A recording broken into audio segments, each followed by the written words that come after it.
Otro de los elementos del contrato de trabajo es el consentimiento. El consentimiento implica la voluntad que tienen las partes de llevar adelante esa relación laboral. Ahora, ¿sobre qué tenemos que manifestar la aceptación en cuanto al vínculo laboral? Sobre los detalles, por ejemplo, cuál es la remuneración, el horario de trabajo, etc. No tenemos que probar esa circunstancia. Nosotros tenemos que probar que ambas partes queríamos que comenzara ese vínculo laboral, que una de las partes iba a poner a disposición de la otra su fuerza de trabajo, ¿sí? Y que el empleador la recibió. Entonces, demostrando simplemente este consentimiento en cuanto a voluntad de que haya este vínculo, es suficiente. Después es un tema de prueba, ver cuál es el horario, cuál es la remuneración, que de acuerdo a la categoría, cuál va a ser la remuneración. No la podemos probar, no importa. Bueno, si yo demuestro que hago X, que soy operaria de la categoría Y del ESMATA, de tal empresa, bueno, me corresponde percibir la remuneración que establece la escala salarial vigente en esta empresa, ¿me entienden? Entonces, hay situaciones en donde la vamos a poder reemplazar por lo que, o sustituir, no está escrito, no importa, es lo que dice, se rige por lo que dice la ley de contrato de trabajo, se rige por lo que dice el convenio colectivo de trabajo. Lo que nosotros tenemos que demostrar que sustancialmente había un consentimiento o una aceptación de las partes de esto, de que una iba a ir a trabajar en beneficio de la otra, ¿sí? A cambio de lo cual se había pautado el pago de una suma de dinero. Después, si nosotros no podemos determinar efectivamente cuál era nuestra remuneración, reitero, veremos lo que dice la escala salarial vigente. Y si no se aplica o no tengo una escala salarial de referencia, bueno, dentro de las facultades que tiene el juez está la de poder fijar la remuneración de acuerdo a lo que se paga en el mercado ese tipo de tareas, ¿sí? Entonces la fija, la establece. En el mercado, el sueldo medio de esta actividad es de tanto dinero. Entiendo que desempeño esta tarea, por lo cual fijo, haciendo uso de la sana crítica, que esta es la remuneración que percibió el trabajador. Y de esta manera se suple una falta de prueba o se suple la carencia de demostrar cuál es, de poder probar cuál era efectivamente el acuerdo, ¿sí? Ahora bien, en cuanto a la forma, volvemos a hablar lo que cuando comenzamos a dar clase, es que el contrato de trabajo es informal. Y reitero, al ser informal, permite que el trabajador pueda probar por cualquier medio de prueba que las formas presentadas han sido una simulación y que la realidad del contrato es otra. Y entonces la informalidad viene de la mano de la realidad, del principio de la realidad de los hechos, ¿sí? Permitiendo que el juez juzgue y determine las situaciones de acuerdo a lo que realmente existió en el vínculo de las partes, que ha habido entre el vínculo laboral que existía entre las partes y no quizás lo que está escrito, que no refleja esta realidad. Pero más allá de eso, a veces la ley de contrato de trabajo establece formas, ¿sí? Establece formalidades para demostrar que se han cumplido con las obligaciones que establece la misma norma. Pero estas formalidades, si no se cumplen, se va a tener como que el acto jurídico no existió. Pero ojo, que estas formalidades están establecidas para que las cumpla el empleador y nunca van a perjudicar al trabajador. ¿Qué quiere decir esto? Por ejemplo, ¿cómo probamos que se pagó un salario?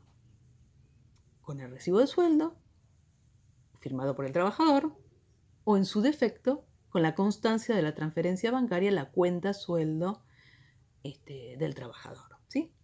Si nosotros no contamos con ninguno de esos dos elementos, o sea, no tenemos un recibo del trabajador firmado o no tenemos la transferencia bancaria, como empleadores no estamos cumpliendo con la forma que exige la ley de contrato de trabajo para probar el cumplimiento de esa obligación de parte nuestra.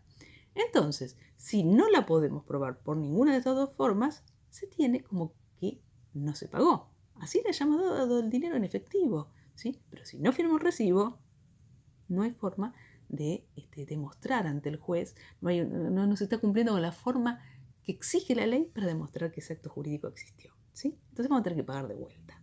Entonces, en este caso, hay una forma, la establece la ley, ¿sí? Pero para que el empleador demuestre que cumple con su obligación. Y bajo ningún punto de vista esto va a perjudicar al trabajador, ¿sí?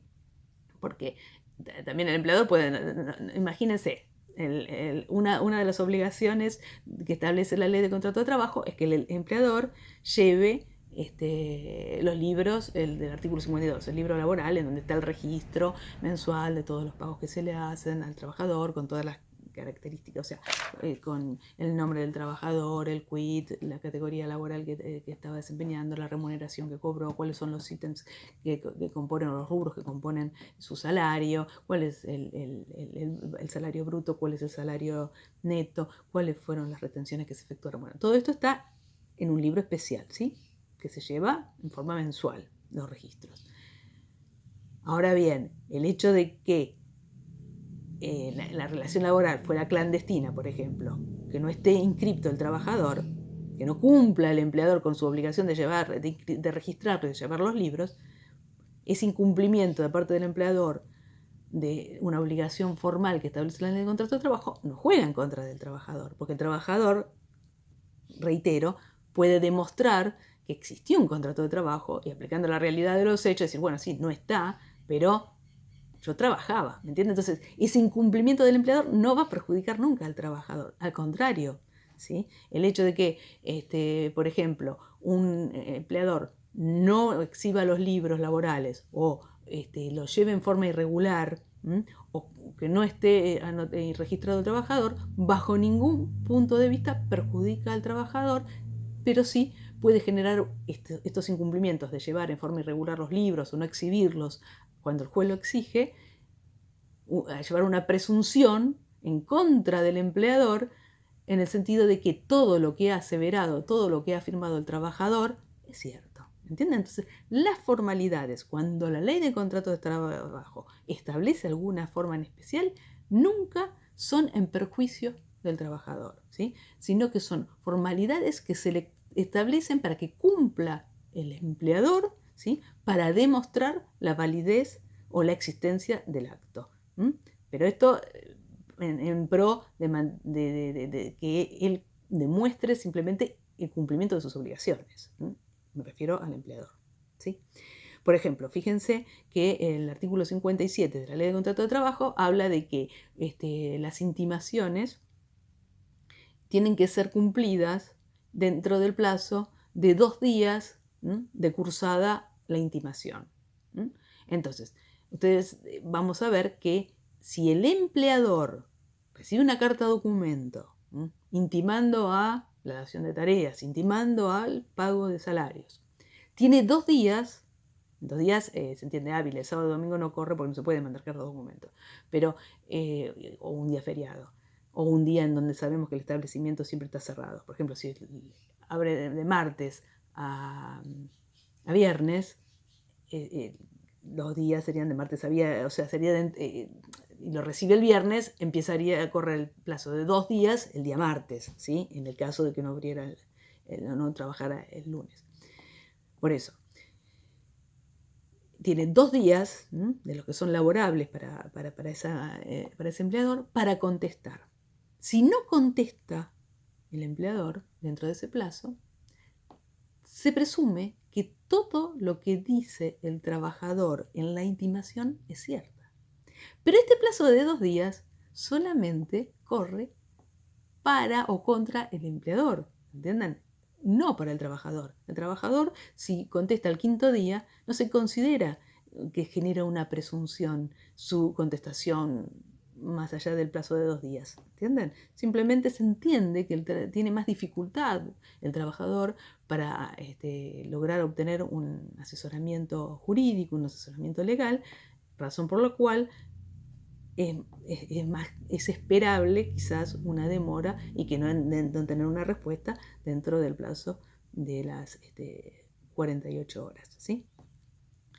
Entonces, el contrato de trabajo es informal, se puede probar por cualquier medio de prueba Cuando la ley establece alguna formalidad, es para que la cumpla el empleador, ¿sí?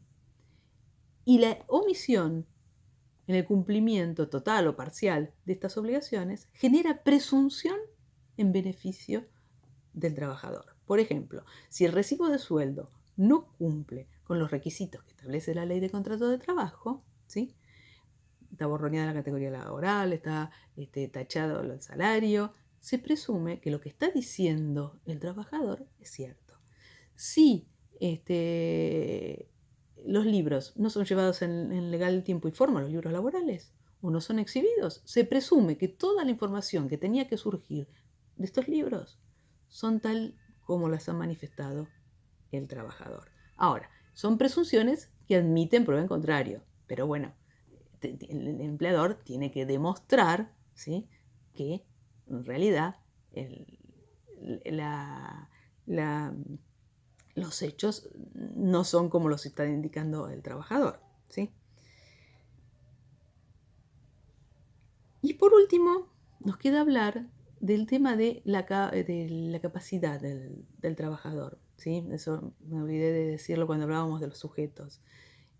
Vamos a ver que el trabajador puede comenzar a trabajar, porque bueno, obviamente tiene la mayoría de edad a partir de los 18 años, ¿sí? Y antes puede también trabajar entre los 16 y 18 años, pero para ello tiene que tener consentimiento de los padres. Se presume que existe el consentimiento de los padres en la medida en que, bueno, está yendo a trabajar, o sea, no se requiere ninguna formalidad en especial, sino que se presume la existencia de este consentimiento por el hecho de que, bueno, va el menor y cumple su horario de trabajo, y presta sus servicios de acuerdo a lo pautado. Y eso hace generar el consentimiento.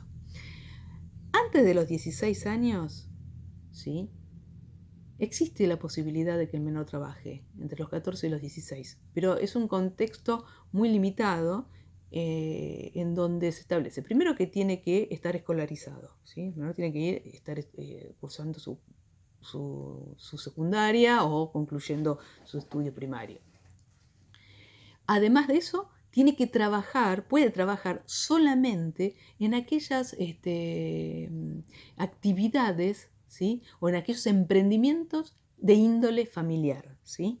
Pero que sea efectivamente un emprendimiento de índole familiar, no que la familia trabaja para una empresa, ¿sí? Porque si la familia trabaja a favor de una empresa, esto no es un emprendimiento. Un emprendimiento es cuando nosotros nos dedicamos a hacer artesanías o nos dedicamos a tejer pulobres, pero bueno, en un nivel de índole familiar, ¿sí?,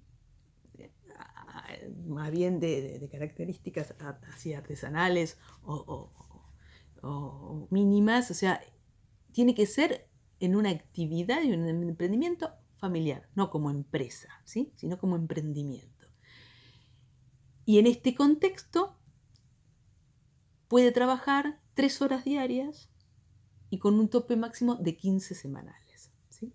Pero reitero, y ténganlo bien grabado, como emprendimiento familiar, no si la familia está trabajando para las sociedades o para terceros. En ese caso, no está habilitado que el menor ayude a sus padres en el desempeño de esta actividad, ¿sí? Bueno, me había quedado ese tema pendiente y bueno, que esto va de la mano del tema de sujetos, ¿sí?, que vimos al principio. Bueno, terminó la clase de hoy, chicos. Nos vemos luego por el Meet. Hasta luego. Que tengan un lindo día.